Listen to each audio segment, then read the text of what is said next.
So, good morning. This is part 1 of part 3 videos about cryptocurrency, Now, take note, this video is only prepared because may nagtatanong sa atin about cryptocurrency and about my experience. But before I will explain cryptocurrency, please note that investing and or trading sa cryptocurrency ay high risk.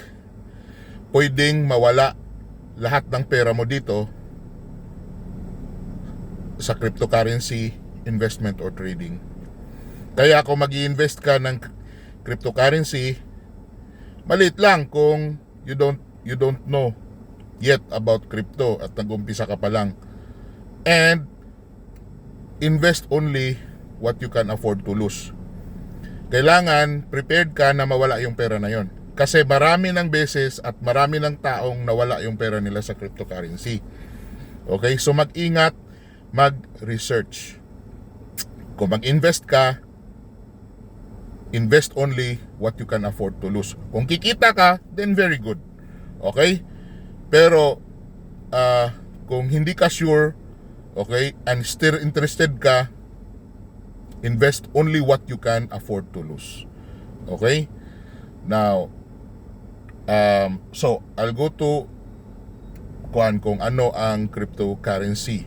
Okay? So, ang cryptocurrency is isang alternative na currency sa ating physical currency. Okay? Cryptocurrency is also known as money in the internet or digital money. Okay? Now, ang difference ng digital money sa physical money is that yung physical money, yung paper money natin, pwede nating gamitin at nahawakan, nadideposit sa bank. Pambili ng goods, okay? Pambili ng kailangan natin. Ang cryptocurrency din, ang purpose niya, ganun din.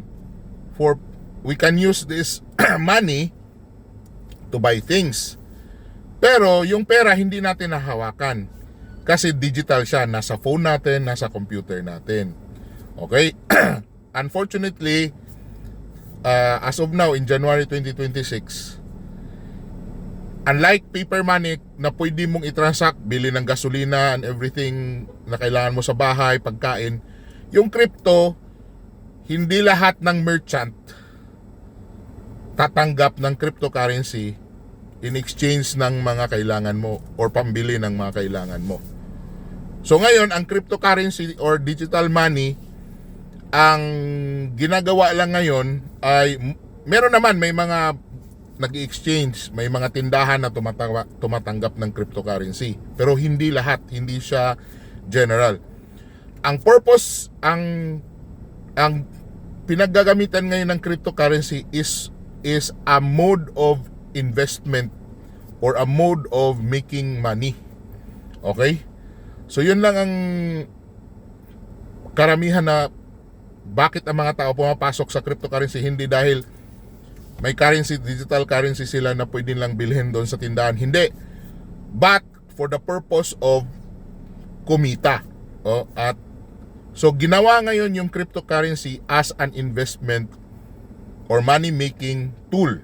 Okay? Instead of yung supposed to be purpose niya. Right? Kasi digital money ito, okay, at hindi mo mahahawakan, nandoon nga sa either computer mo or sa PC mo. Now, ang cryptocurrency or digital money ay isang malawak na or composed ng maraming currencies. Isa sa mga currencies sa cryptocurrency is Bitcoin. Hindi lang ang Bitcoin ang crypto, marami. Okay? Sa hindi nakakalam, of course ang Bitcoin, siya ang popular kasi yung nauna since 2009.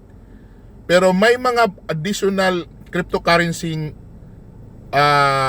sumulpot or na set up or example, Ethereum, yun ang second popular, Cardano, Solana, XRP, ito yung mga brand or mga different type of coins or currency coins na nandoon ngayon na pwedeng gamitin mo.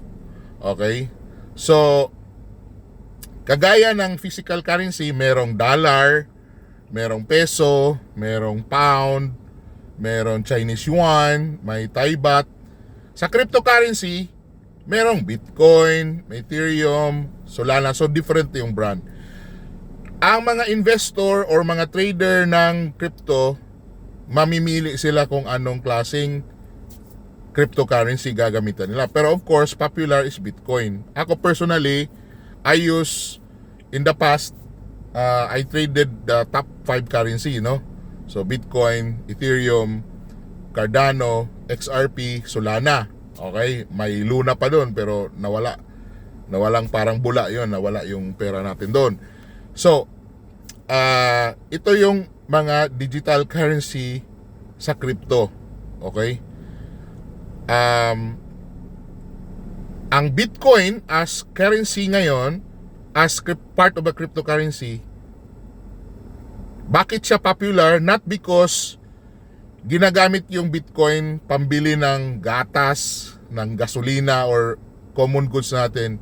Hindi. Popular ang Bitcoin kasi maraming kumita by using Bitcoin as a asset for investment. Okay? I'll explain that on the next video kung paano kumita sa cryptocurrency or example sa Bitcoin.